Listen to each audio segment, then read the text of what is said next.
সবাইকে আবারও স্বাগত জানাচ্ছি নতুন এই ভিডিওতে। শুভেচ্ছা জানাচ্ছি মা দিবসে। মে মাসের দ্বিতীয় রবিবারে মা দিবস হিসেবে সারা পৃথিবীতে উদযাপিত হয়। সেই মা দিবস উপলক্ষে এই ভিডিও নিবেদন করছি। সঙ্গে আমার মা আছে, মায়ের সাথে কথা বলবো। মায়ের সাথে আমার কিরকম সম্পর্ক ছিল, কিরকম দিন যাপন করেছি, মায়ের ভাবনা কিরকম ছিল, সেই সমস্ত বিষয় নিয়েই আজকে কথা বলবো। মা, তোমাকে আজকের এই ভিডিওতে স্বাগত জানাচ্ছি। আলহামদুলিল্লাহ, কেমন আছো? ভালো আছি। আল্লাহ রসিলে আল্লাহ রহমতে। তো ঢাকা শহরে তো তোমার অনেকবার আসা হয়, মানে আসা হলো বা হুম, আসো। হ্যাঁ, এখানে তোমার মানে এই শহর তো তোমার কাছে নতুন কিছু না। হ্যাঁ, না, তো এই যে এখানকার এরকম যে সকাল সকাল তো সাধারণত দেখা হয় না। না। তো এই সকাল কিরকম লাগছে?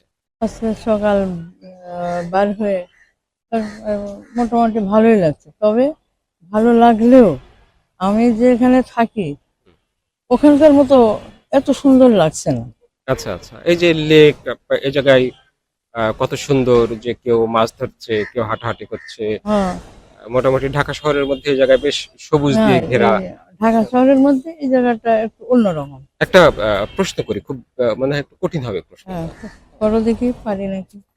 আহ, এই যে জীবনের একটা দীর্ঘ সময় পার হয়ে এলে, হ্যাঁ, এই দীর্ঘ সময় জীবনে পার হওয়ার পরে জীবনকে কিভাবে মূল্যায়ন করবে, কি মনে হলো জীবনের ধারণা, বা এর যদি একটা কনক্লুশন করা যায় তাহলে পরে কি কি মনে হবে, কি বলবা? জীবনের ধারণা, জীবন যেভাবে ধরো যে জীবনের একটা মূল্যায়ন, মানে হ্যাঁ, হলো না যে দীর্ঘ একটা সময় তুমি পার হয়ে এসছো। তোমার শৈশব ছিল, হ্যাঁ, কৈশোর ছিল, হ্যাঁ, তারুণ্য ছিল। হ্যাঁ, হ্যাঁ সবই ছিল। হ্যাঁ।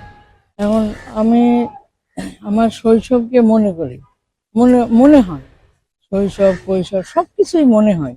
যখন হয়তো দেখি কোথাও যায় তখন দেখি যে ছোট বাচ্চারা যখন খেলে তখন দেখে মনে হয় নিজের ওই অতীতের কথাগুলো মনে হয় যে এরকম আমিও একদিন ছিলাম, এ আমার মনে হয়। কিন্তু এটাই তার থেকে আসে যে মানুষের জীবনটা এরকমই ধারাবাহিক। যে আজকে একটা কল্পনা, এক সময় হয়তো ভাবছি যে আমি এই সময় খেলবো, বিকাল হবে বিকালে খেলতে যাব, খেলবো, না খেললে সেদিন আর ভালো লাগে না, এমন। তারপরে যখন সন্ধ্যা হয়েছে এখন একটু পড়তে বসতে হবে, পড়তে বসলাম। তারপরে এক সময় রাত হয়ে গেল, ঘুম এসে গেলাম, তারপরে আবার উঠলাম, উঠে মনে হয় এই সকালবেলায় কি করব।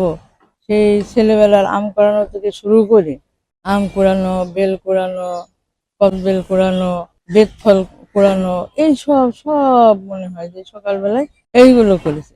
তারপরে দেখা যাচ্ছে যে এগুলো করতে করতে মা এক সময় খুব বকাবকি দিল, তাড়াতাড়ি করে আসলাম, হাত মুখ ধুলাম, এই করতে করতে জীবন শুরু, এই সময় জীবন শুরু।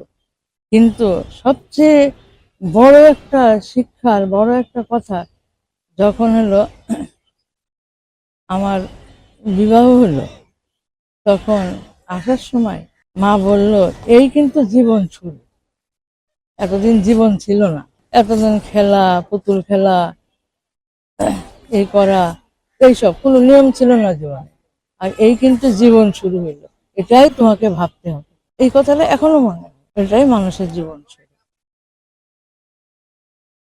পারিবারিক শিক্ষা, হ্যাঁ, তো এটা তো গুরুত্বপূর্ণ। হ্যাঁ, কিন্তু এর পরেও দেখা যাচ্ছে যে মানুষ এখন আগের চেয়ে অনেক শিক্ষিত হয়ে উঠছে, কিন্তু দেখা যাচ্ছে যে ছেলেরা মেয়েরা হুম, তাদের মা বাবার সাথে খুব অসৎ আচরণ করে, খারাপ আচরণ করে, এমনকি ছোট ছোট ঘটনার জন্যও হ্যাঁ, অনেক সময় মানে সন্তানদের হাতে মা বাবা খুন হচ্ছে, এ ধরনের ঘটনাও দেখি।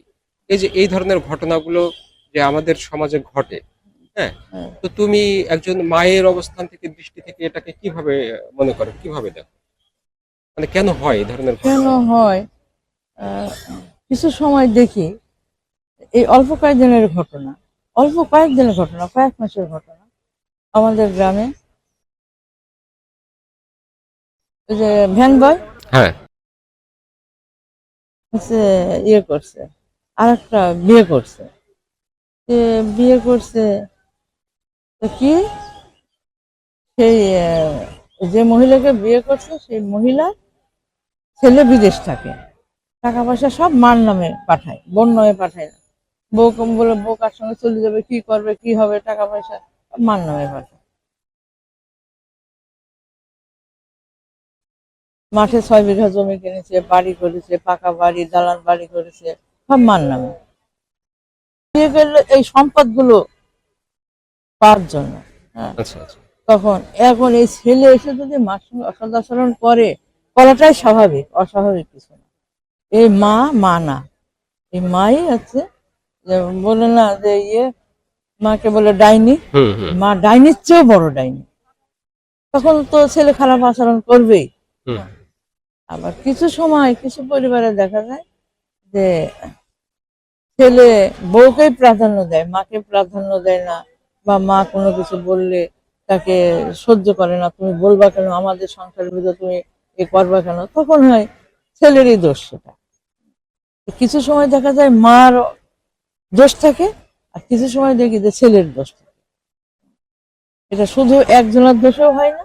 আচ্ছা, এরকম ধরো যে আর একটা বিষয়, যে একটা সময় আমাদের দেশে বা সমাজে এরকম একটা প্রচলিত ছিল ধারণা, যে যখন ছেলে মেয়েরা স্কুল কলেজে যাওয়া শুরু করে, তখন তাদের ভেতরে এক ধরনের স্বপ্ন তৈরি হয় হ্যাঁ, যে কেউ ডাক্তার হবে, কেউ ইঞ্জিনিয়ার হবে, কেউ উকিল হবে, বা এরকম কোনো কিছু।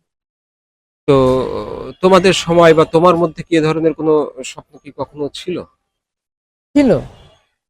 আমার একটা স্বপ্ন ছিল যে আমি অনেক বড় হব, অনেক বড় হব, লেখাপড়া করব বা লেখাপড়া শিখবো, এই নিয়ে স্বপ্ন ছিল।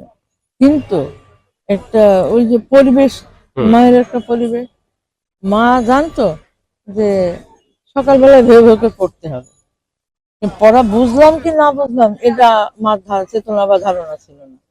ভেবে ভেবে পড়ছি, মা মারবে না, মা বকবে না, যে তাই পড়ছি।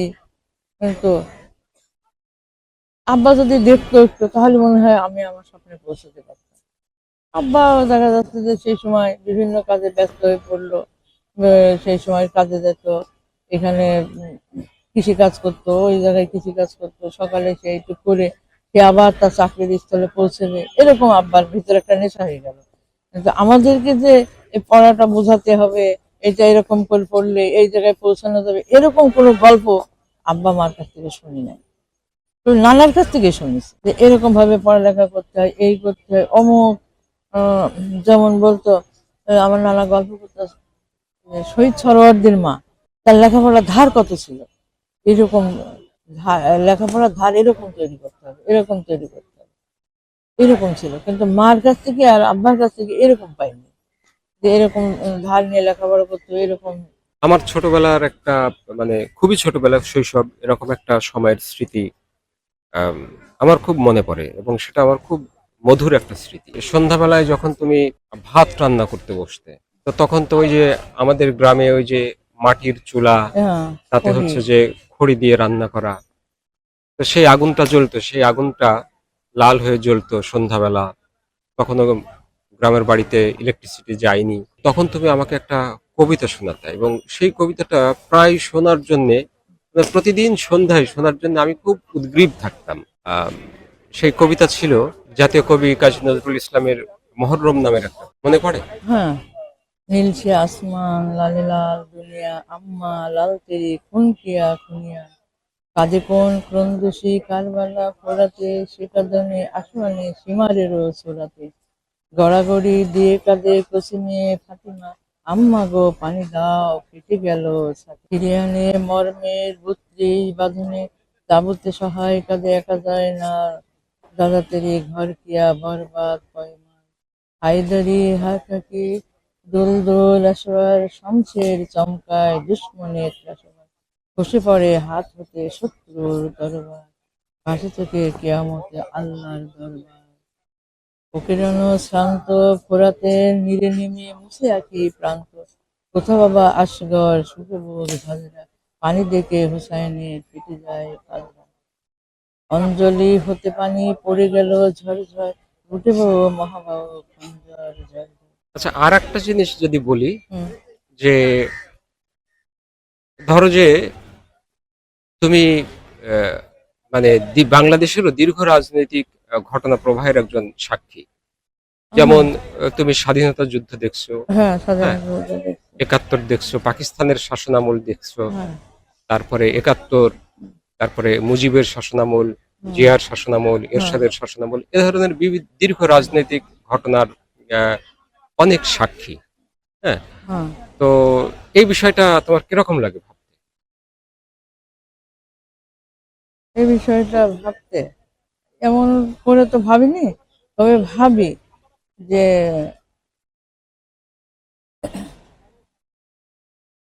পাকিস্তান তখন অনেক ছোট, যখন পাকিস্তান ছিল, তো ছোট হলেও কথাগুলো খুব স্মরণ, ছোটবেলাকার কথা খুব স্মরণ হয়। তো এতে দেখি, এতে মনে হয় যে আমার কাছে ওই শাসনটা ছিল খুব সুন্দর। কারণ হচ্ছে, যেমন হচ্ছে যখন পাকিস্তান হলো, তারপরে তোমার মুজিব আমল আসলো, মুজিবের শাসন শুরু হলো। মুজিবের শাসনটা মনে হয় যেন মানুষ অসভ্য বেয়াদব হয়ে গেল। তখন এরকম মনে হলো যে মেয়ে ছেলে, যেমন আমাদের বাড়ির মেয়ে ছেলেরা আমরা দেখেছি যে ঘোড়ার গাড়ি বা মোষের গাড়ি ছাড়া কোথাও যায়নি, এই গ্রাম থেকে ওই গ্রামে যায়। তখন হইলো যে না, সবাই ও সব স্বাধীন, হাঁটলে কি হবে, সব হাঁটবে বা এরকম ভাবে চলবে। এই চলাচলটা এখন এটাকে অনুধাবন করে এটা পছন্দ হয় না। তখনই ছিল যে মেয়ে ছেলে এরকম রাস্তায় এরকম চলবে না, এরকম এ কর বা বাইর হবে না। কিন্তু তখন এই যে মানুষ, এখন এই যে মানুষ এই বুরকা ছাড়া চলে না, কিন্তু তার ভিতরে মনে হয় অসভ্যতা।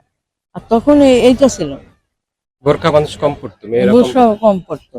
হ্যাঁ, কিন্তু মানে সে কি তাহলে কি ধরনের পোশাক তখনকার? ওই পোশাক শাড়ি পরতো। পরিবারগুলোতে শাড়ি হ্যাঁ, ছিল, শাড়ি ছিল, শাড়ি সেলোয়ার কামিজ পরতো ছিল না। না। সালোয়ার কামিজ একটু বয়স হয়ে গেলে সালোয়ার কামিজ পরতো না, কিন্তু শাড়ি পরতো। কিন্তু শাড়িটা খুব সভ্য মতো পরতো, তার শরীরে কোথাও বের হয়ে থাকতো না। আমরা শেষ করব। হ্যাঁ, হ্যাঁ, হ্যাঁ, আজকের এই আলাপ আমরা শেষ করব। হ্যাঁ। শেষে তোমার কিছু বলতে ইচ্ছে করছে, নিজের কোনো কথা বা কোনো কিছু বলার ইচ্ছা? বলার এমন ইচ্ছা নেই, তবে হচ্ছে মনে হয় সময় সময় যে ভিতর থেকে কিছু কথা মনে হয় আপন আপনেই চলে আসে। যেমন মা, মা কথাটা এত দীর্ঘ, এত গভীর। নিজের মাকে যখন কল্পনায় আনি, এই কথাটা,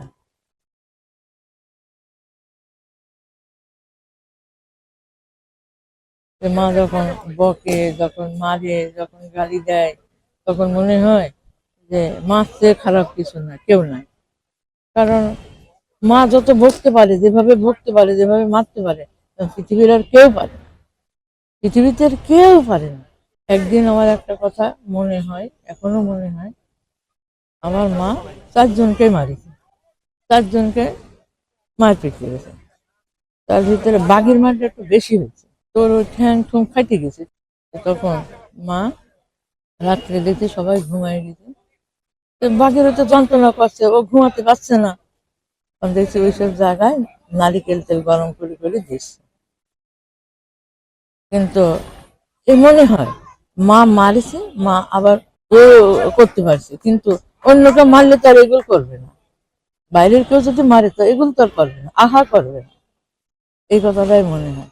মা মারতে পারে, মা শাসনও করতে পারে, মা চিকিৎসাও দিতে পারে। আর ওই সেই চিকিৎসার ভিতরে অনেক স্নেহ মমতা থাকে। মা দিবসে আজকে আমাদের এই কথোপকথন এখানেই শেষ করছি। মায়ের জন্য শুভ কামনা করছি, সুস্বাস্থ্য কামনা করছি।